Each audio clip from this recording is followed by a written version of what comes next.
triggers the formation of peptide bonds. ये peptide bond के formation को ट्रिगर करता है। अब पेप्टाइडल जो ट्रांसफरेज है ये प्रेजेंट कहां पे होता है, तो एक्चुअल में जो राइबोसोम होता है, राइबोसोम के अंदर स्मॉल और लार्ज दो सब यूनिट होती है। जो लार्ज सब यूनिट होती है, अगर प्रोकैरियोटिक सेल है या प्रोकैरियोटिक सेल का राइबोसोम है और यूकैरियोटिक, प्रोकैरियोटिक सेल का जो राइबोसोम है उसकी जो उसके अंदर जो राइबोसोमल आरएनए प्रेजेंट होता है दैट इज 23S आरएनए। ये वाला जो आरएनए होता है that acts as a ribozyme, ये राइबोजाइम की तरह काम करता है। और अगर यूकैरियोटिक सेल की बात करें तो यूकैरियोटिक सेल में लार्ज सब यूनिट का जो 28S टाइप का आरएनए है, राइबोसोमल आरएनए है, ये राइबोजाइम की तरह काम करता है। तो ये एक ऐसा केस है जहां पे पेप्टाइडल जो प्रोटीनियस एंजाइम है वो काम नहीं करते, बल्कि आरएनए खुद पेप्टाइड बॉन्ड फॉर्मेशन को यहाँ पे कैटेलाइज करता है, इसलिए इसको राइबोजाइम बोला जाता है। So these are the important enzymes which are utilised in the process of translation.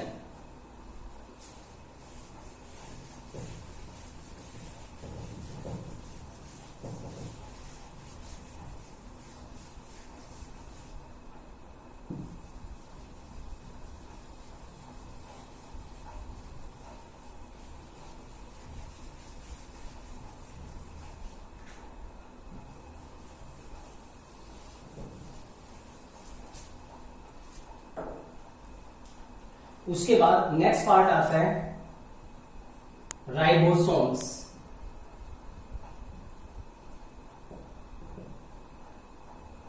Ribosomes these are also known as the protein factories of the cell.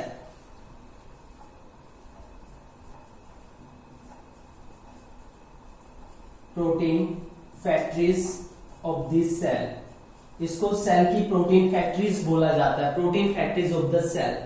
जो राइबोसोम्स हैं, राइबोसोम्स जनरली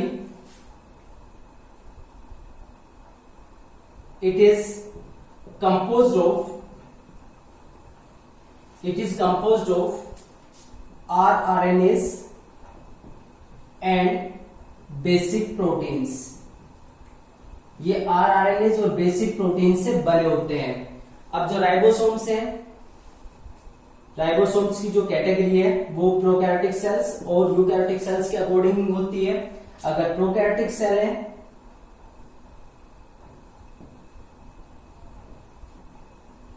प्रोकैरियोटिक सेल के अंदर जो ribosome होता है वो 70S type का होता है।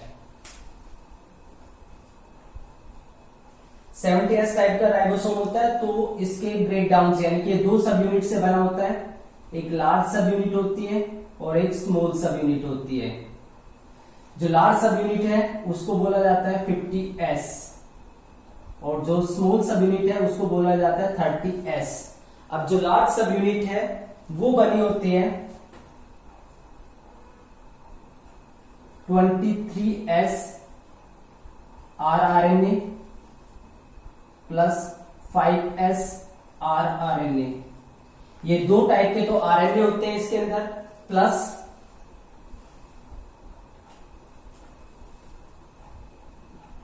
34 different types of basic proteins.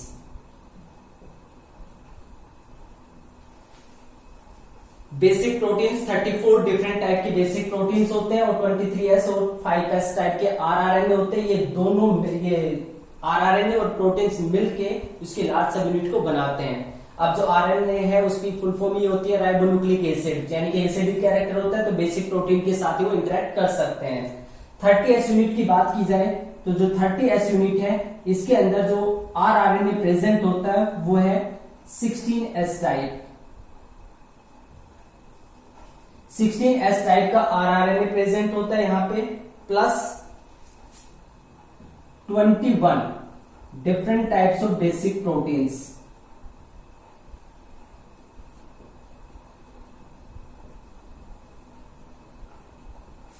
21 type की डिफरेंट बेसिक प्रोटीन्स होती हैं, तो 34 डिफरेंट टाइप की बेसिक प्रोटीन्स बड़े वाली सब यूनिट में और 21 डिफरेंट टाइप की बेसिक प्रोटीन्स है वो स्मॉल सब यूनिट के अंदर प्रेजेंट होती है।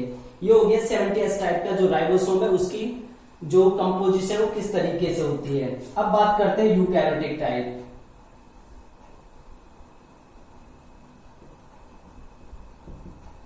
यूकैरियोटिक सेल में 70s और 80s दोनों तरह के क्रोमोसोम प्रेजेंट होते हैं। तो साइटोप्लाज्म के अंदर जनरली 80s टाइप का राइबोसोम प्रेजेंट होता है। अब यहाँ पे 80s है तो इसकी भी दो फॉर्म बनती है, एक लार्ज सब unit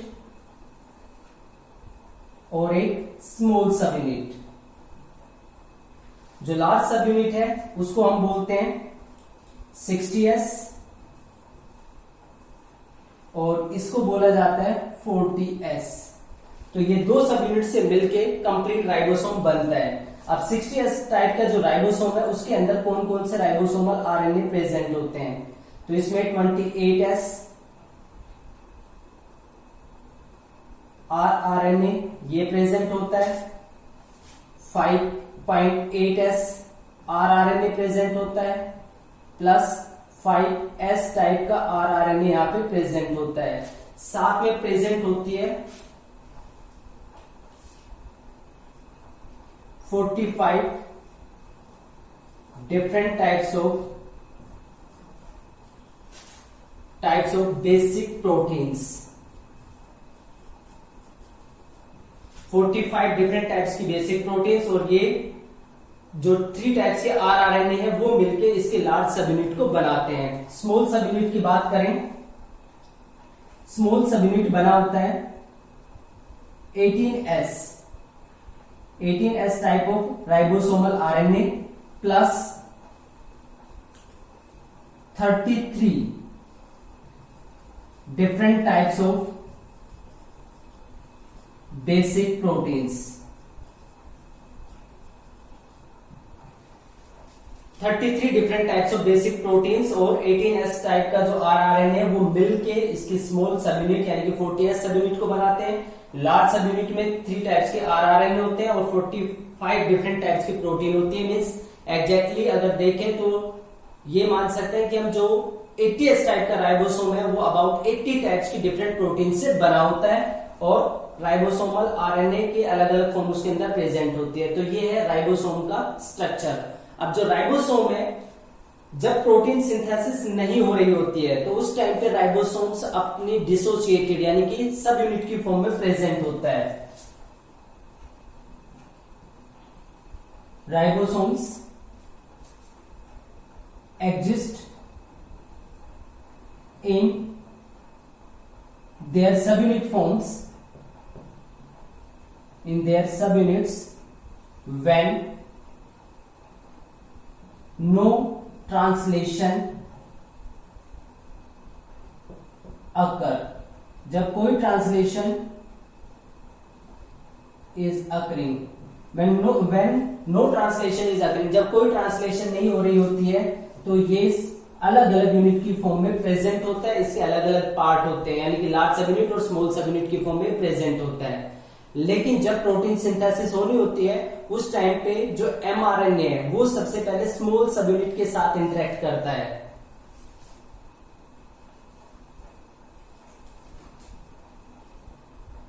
when translation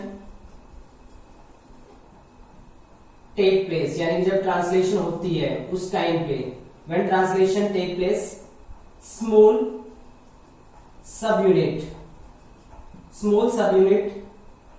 bind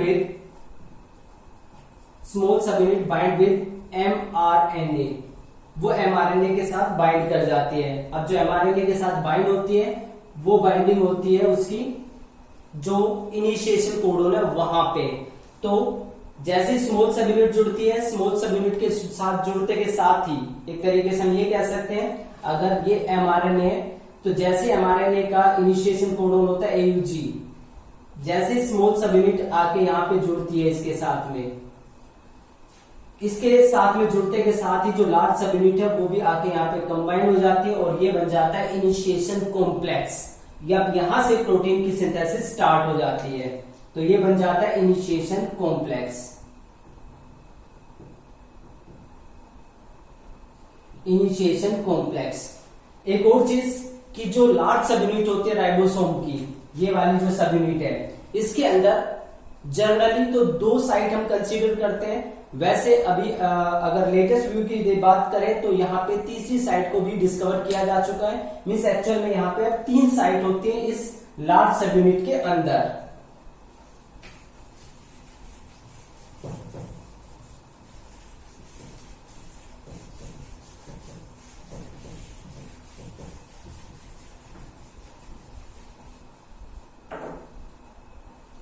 large सब यूनिट, जो लार्ज सब यूनिट है इसके अंदर 3 साइट डिटेक्ट की जाती है। हालांकि एनसीईआरटी के अकॉर्डिंग हम चलेंगे तो वहां पे हम सिर्फ 2 ही साइट की बात करेंगे। यहां पे जो पहले से नोन साइट है वो है पी साइट और ए साइट। अभी जो डिस्कवर हुई है वो है ई साइट। तो ये 3 साइट होते हैं। सबसे पहले हम पी साइट की बात करते हैं। पी साइट को बोलते हैं पी साइट।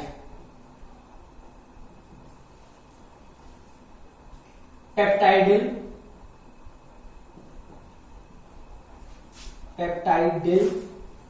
साइट, इसको पेप्टाइडिल टीआरएनए साइट भी बोला जाता है।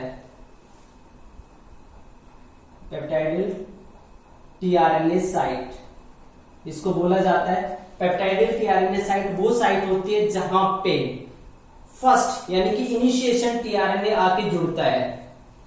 Initiation tRNA binds.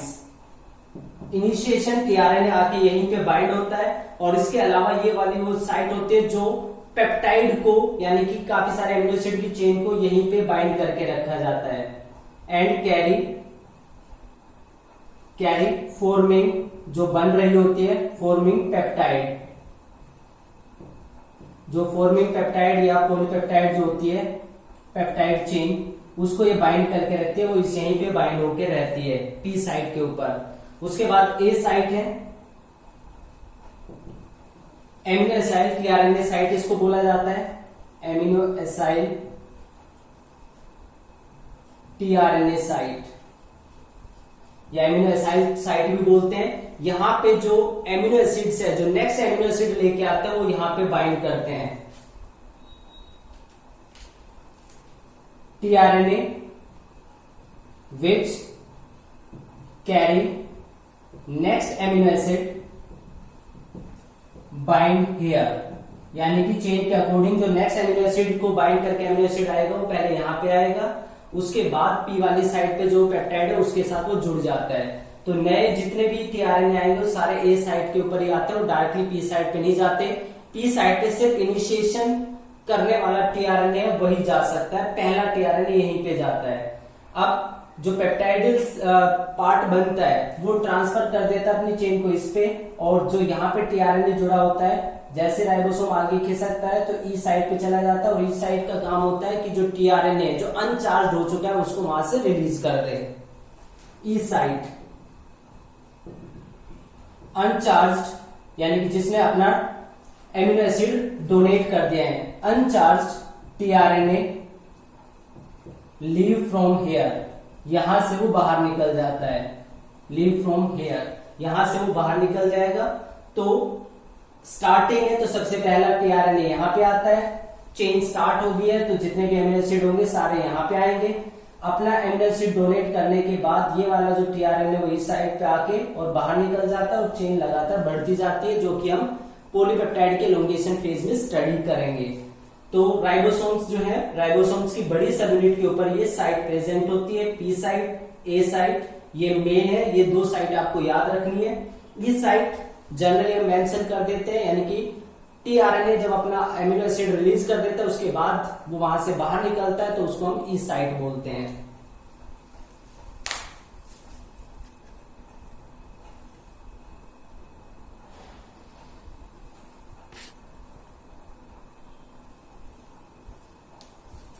Now the next part is fourth part that is mRNA. mRNA generally वो पार्ट होता है जो डीएनए से इंफॉर्मेशन को लेके आता है और जिसकी इंफॉर्मेशन का यूज करके पॉलीपेप्टाइड का सीक्वेंस डिसाइड होता है. तो यहाँ पे जो mRNA है इसके लिए कोड वर्ड यूज होता है that is the translational unit. mRNA का ट्रांसलेशनल यूनिट पार्ट कौन सा होता है? That is the sequence of mRNA. Sequence of mRNA flanked by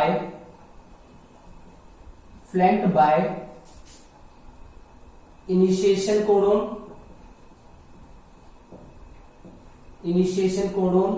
and stop codon. Initiation codon and stop codon and encode a polypeptide is known as translational unit.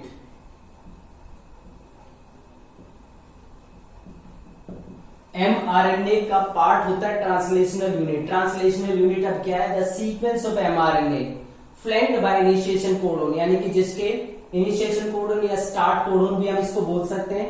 Start codon और stop codon के बीच का जो sequence है mRNA का, जो एक polypeptide को एनकोड कर सकता है, उस पर्टिकुलर सीक्वेंस को बोला जाता है ट्रांसलेशनल यूनिट.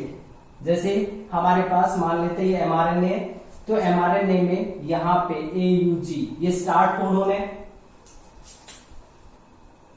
UAA ये टर्मिनेटर कोडोन है यानी कि स्टॉप कोडोन है.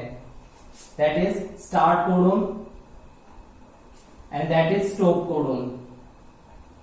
5 prime and 3 prime end. अब इस स्टार्ट कोडोन से लेके और स्टॉप कोडोन के बीच का जो पार्ट है उसको हम बोलते हैं ट्रांसलेशनल यूनिट. ये वाला जो पार्ट है इसको ट्रांसलेशनल यूनिट बोला जाता है और ये ट्रांसलेशनल यूनिट एनकोड करती है पॉलीपेप्टाइड को, यानी कि इससे एक्चुअल में पॉलीपेप्टाइड बनती है. एयूजी जो कोडोन है वो जिस एमिनो एसिड को कोड करता है यानी कि फॉर्माइल मिथ्योनिन, उसकी जरूरत हो भी सकती है बाद में प्रोटीन के अंदर, और नहीं भी अगर जरूरत होगी तो वो अटैच रहेगा, नहीं जरूरत है तो उसको कट करके निकाल दिया जाएगा. सिर्फ इतनी सी पेप्टाइड जो इस वाले पार्ट से एनकोड की गई है वही बची रहती है. नेक्स्ट थिंग, अब जो ट्रांसलेशनल यूनिट है इसमें स्टार्ट और स्टॉप कोडोन के बीच के सीक्वेंस को हम बोलते हैं ट्रांसलेशनल यूनिट और ये जनरली पॉलीपेप्टाइड को बनाती है. लेकिन जो ट्रांसलेशनल यूनिट है उसमें स्टॉप कोडोन से आगे और स्टार्ट कोडोन से आगे और स्टॉप कोडोन के अलावा भी, स्टॉप कोडोन के पीछे भी कुछ सीक्वेंसेस होते हैं जो कोई पॉलीपेप्टाइड एनकोड नहीं करते, यानी कि कोई ट्रांसलेशन में पार्टिसिपेट नहीं करते, उनको बोलते हैं untranslated regions. The sequences of mRNA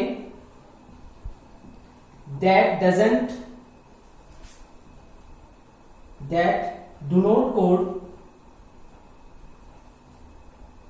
or that do not help in do not code polypeptide, जो पॉलीपेप्टाइड की कोडिंग में हेल्प नहीं करते, that do not code polypeptide are known as untranslated regions.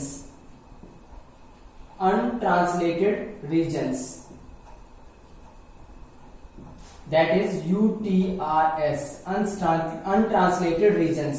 जो अनट्रांसलेटेड रीजन्स है वो translational unit, जो mRNA उसका वो हिस्सा होता है जो ट्रांसलेशन में पार्टिसिपेट नहीं करते, यानी कि उनसे पहले जो पॉलीपेप्टाइड है वो नहीं बनती है. अब जो UTRs है वो प्रेजेंट कहां पे होते हैं? Untranslated regions. These sequences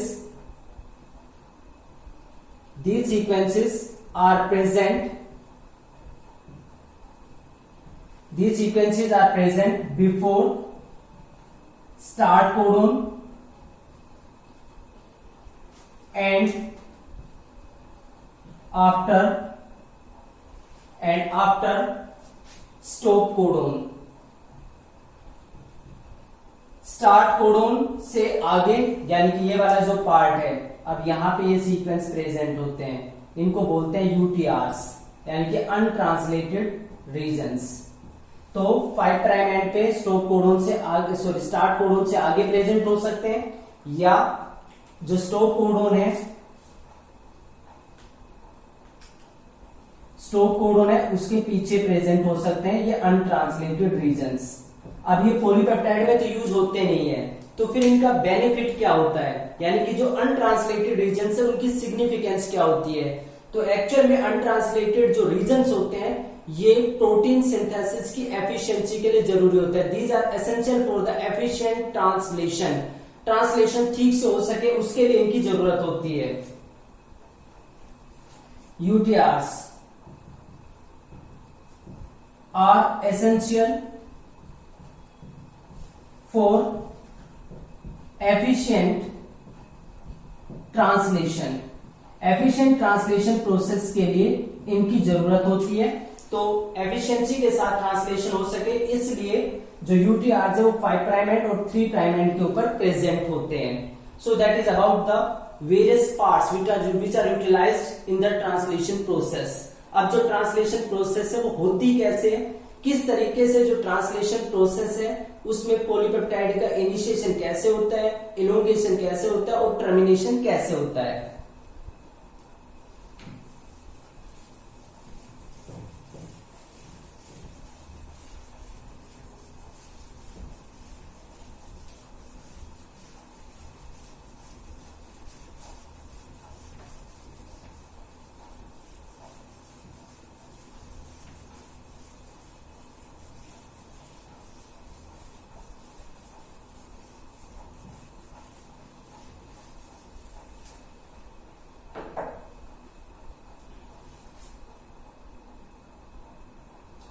synthesis of a polypeptide, एक पॉलीपेप्टाइड की सिंथेसिस अब कैसे होती है। Synthesis of a polypeptide,